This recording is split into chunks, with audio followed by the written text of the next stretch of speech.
नमस्कार बंधुरा अंकिता गल्प स्टूडियोते तुम्हादेर सबाइके स्वागत। अनेक दिन परे हाजिर हो गेलाम सरजित घोषेर लेखा गोपन प्रेम निये। तो चलुन शुरू करा जाक। सरजित घोषेर लेखा मानेई एकटा अनबद्ध लेखा, तार मध्य आछे किछु भालो लागा, किछु खाराप लागा, हासि मजा। गल्पगुलो शुने भालो लागले चैनलटिके सबस्क्राइब करार अनुरोध रइल। लाइक करबेन, शेयर करबेन और कमेंट करबेन। तो चलुन शुरू करा जाक। आमार बियेर जोन्नो आमार मा पात्रीर खोज करछिलो। मायेर इच्छे तार निजेर पछंद करा कोनो मेयेर साथेई आमार बियेटा देबे, किन्तु ता कि करे सम्भव? आमी तो अलरेडी पछंद करेई बसे आछि एकजनके, तार प्रेमे हाबुडुबुओ खाচ্ছি। एदिके बाड़ीते बोलतेও पारछि ना, बोललेई तो आर रक्षे नेই, एकेबारे तुलकालाम कांड होबे। भाबलाम थाक, ना बलाई भालो। এই মুহূর্তে তো আর বিয়ে করছি না, বিয়ে করতে মোটামুটি 1-1.5 বছর বাকি। সুযোগ বুঝে একদিন মাকে সব কথা বলা যাবে, সেটাই ভেবে রেখেছি। আমি তখন দিল্লিতে থাকতাম, একটা ভালো কোম্পানিতে জব করছি। মায়ের সাথে প্রতিদিন ফোনেই কথা হয়। ফোন করে সব কথা শেষে মা একটা কথা বলবেই, তোর বিয়েটা তাড়াতাড়ি দিয়ে দিতে হবে, ভালো মেয়ে আমি খুঁজছি, আমার পছন্দ করা মেয়ের সাথে তোর বিয়ে দেব, আবার প্রেম টেম করে রাখিসনি তো। কথাটা রোজ শুনতে শুনতে আমি ক্লান্ত, তাই আমিও সেই একই ডায়লগ দিয়ে বলি, মা তুমিও না, আমার উপর কি এটুকু বিশ্বাস নেই? তোমার পছন্দ করা মেয়েকে আমি বিয়ে করব, চিন্তা করো না তুমি।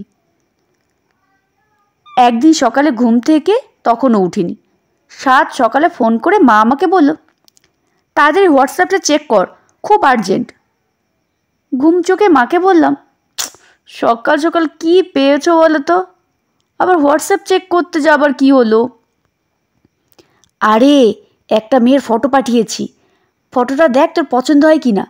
আমার তো খুব পছন্দ হয়েছে, ভাবছি ওই মেয়ের সাথেই তোর বিয়ে দেবো। তুই কিন্তু না করতে পারবি না, আমি অনেক দেখে শুনেই এই মেয়েটাকে পছন্দ করেছি। ছবিটা ভালো করে দেখে নিয়ে মাকে বললাম, তোমার যখন পছন্দ হয়েছে আমি না বললেই কি তুমি আর আমার কথা শুনবে? তা কোথায় বাড়ি, কী করে, সব খুঁটিনাটি খোঁজ খবর নিয়েছো তো? হ্যাঁ সেসব নিয়েই তো বলছি। আমাদের বাড়ি থেকে 3 কিলোমিটার দূরেই মেয়েটির বাড়ি। যখন জিমে যেতাম তখন থেকেই পরিচয় হয়েছে। ও তার মানে তুমি জিমে গিয়েও ঘটকালি করেছো? এবার বুঝতে পারছি কেন তোমাকে জিমে যেতে মানা করে দিয়েছে। এই তুই বকবক করিস না তো, আমি কি করব না করব তোকে বলতে হবে না, তুই ফোনটা এখন রাখ। কথাগুলো বলেই মা ফোনটা কেটে দিল। আমিও আর না হেসে থাকতে পারলাম না। আমাদের বাড়িতে আছে বলতে মা আর বাবা। আমি আমার বাবা মায়ের একমাত্র ছেলে, কর্মসূত্রে বাইরেই থাকি। মা নিজের শরীর স্বাস্থ্যের দিকে একদম নজর দেয় না। চেহারাটা বেশ ভারী হয়ে যাচ্ছিল আগের থেকে। নিজের খাওয়া দাওয়ার ব্যাপারে কোনো কন্ট্রোল নেই। বাবা বললেও বাবার কথা তো শোনেই না। মা আসলে নিজের বাড়িতে নিজেই হোম মিনিস্টার। ডাক্তার তো বলেই দিয়েছেন প্রতিদিন 1 ঘন্টা করে হাঁটতে, কিন্তু কে শোনে কার কথা? বাবা একদিন ফোন করে বলল, আরে তোর মা তো কোনো কথাই শুনছে না, খাওয়া দাওয়ার তো কোনো বিধি নিষেধ নেই, নিজের পছন্দ মতো রান্না করছে, নিজেও খাচ্ছে আর আমাকেও দিচ্ছে। বলতে গেলেই বলে খাও তো কিচ্ছু হবে না। এই বয়সে এসব করলে হবে? তাই না, বেশি বললেই ঝামেলা, তুই একটু বুঝিয়ে বল তো। বাবাকে বললাম, বেশ ঠিক আছে, আমি মাকে বুঝিয়ে বলছি। খাওয়া দাওয়ার ব্যাপারে কন্ট্রোল করার কথা মাকে বলতে গেলে আমাকে 2 কথা শুনিয়ে দেবে। তো আমি প্ল্যান করে মাকে বললাম, তুমি জিমে ভর্তি হয়ে যাও, কারণ তুমি তো হাঁটাহাঁটি করবেই না, তবু জিমে ভর্তি হলে শরীরচর্চাটাও হবে আর তুমি নিজেও ভালো থাকবে।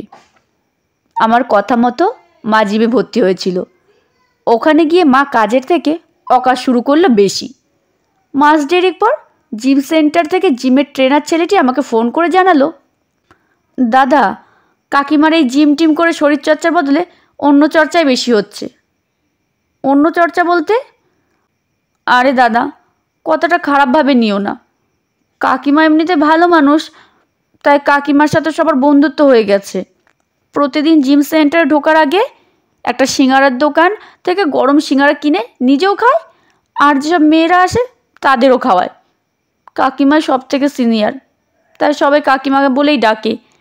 তারপর একসঙ্গে বসে গোল টেবিল বৈঠকের মতো গল্প জমায়। 2 ঘন্টা গল্প টল্প করে তারপর বাড়ি ফেরে। এইভাবে জিমে এসে কোনো দিন মোচার চপ, ভেজিটেবিল চপ, সিঙ্গারা, একদিন মুড়ি মাখা বানিয়েছে। বেশ ভালো করে খাওয়া দাওয়া চালিয়ে যাচ্ছে। আর তুমি বলো, কাকিমার বয়স বাড়ছে, এই বয়সে এসব করলে তো হবে না। এইসব দেখে আমি কিন্তু কাকিমাকে বলে দিয়েছি, কাকিমা আপনার দুবেলা হাঁটাহাঁটি করাটাই ভালো হবে, জিমে এসে লাভ কিছু হবে না।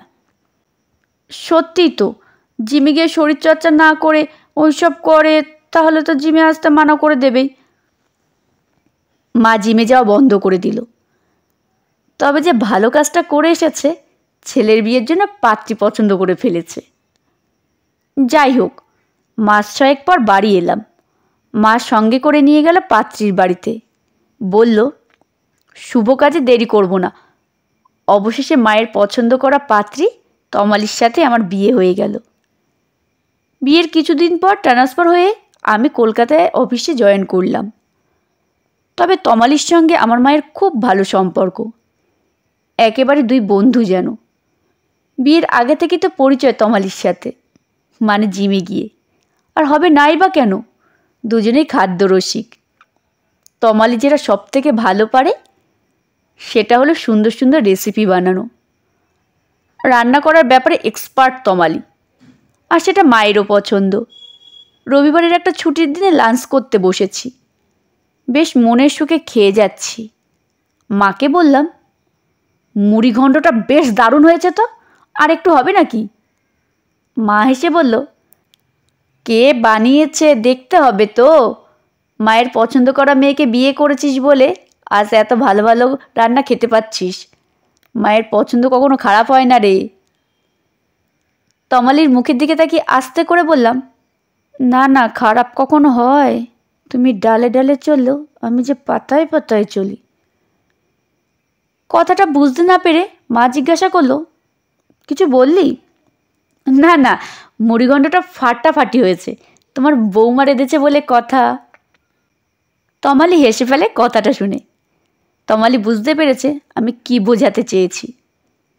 তমালি মায়ের পছন্দ করা পাত্রী শুধু নয়, সে যে আমারও পছন্দ করাই পাত্রী, মানে আমার প্রেমিকা। গল্পটা তাহলে বলাই যাক। প্রেম করছি এটা জানতে পারলে মা তখন ঝামেলা বাঁধাতই। তাই ফোন দিয়ে আটলাম। আমি প্ল্যান করে মাকে জিমে পাঠাই। তার আগে তমালিকে জিমে ভর্তি হয়ে যেতে বলি। আমার কথা মতো তমালিও ভাব জমিয়ে ফেলে মায়ের সাথে। আমি শুধু তমালিকে বলে দিয়েছিলাম, মা সিঙ্গারা খেতে ভালোবাসে, প্রথম দিনে গরম গরম সিঙ্গারা খাইয়ে দিও। ব্যাস, তারপর আমাকে আর সামলাতে হয়নি। তমালি বাদ বাকিটা সামলেছে। তারপর আর কি, আমার গল্প ফুরোলো, নোটে গাছটি মুড়লো। তবে হ্যাঁ, বিয়ের পর থেকে তমালি মাকে সামলে চলেছে। মা একমাত্র তমালির কথাই শুনে চলে এখন।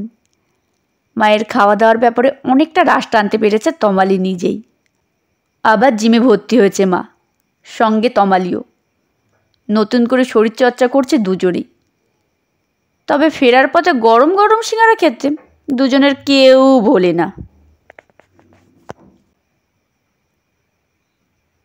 শেষ হলো গল্প পাঠ। গল্পটা কেমন লাগলো অবশ্যই কমেন্টে জানিও। ভালো লাগলে চ্যানেলটি সাবস্ক্রাইব করো, লাইক করো আর শেয়ার করো কাছের আত্মীয় স্বজন বন্ধুবান্ধবের কাছে।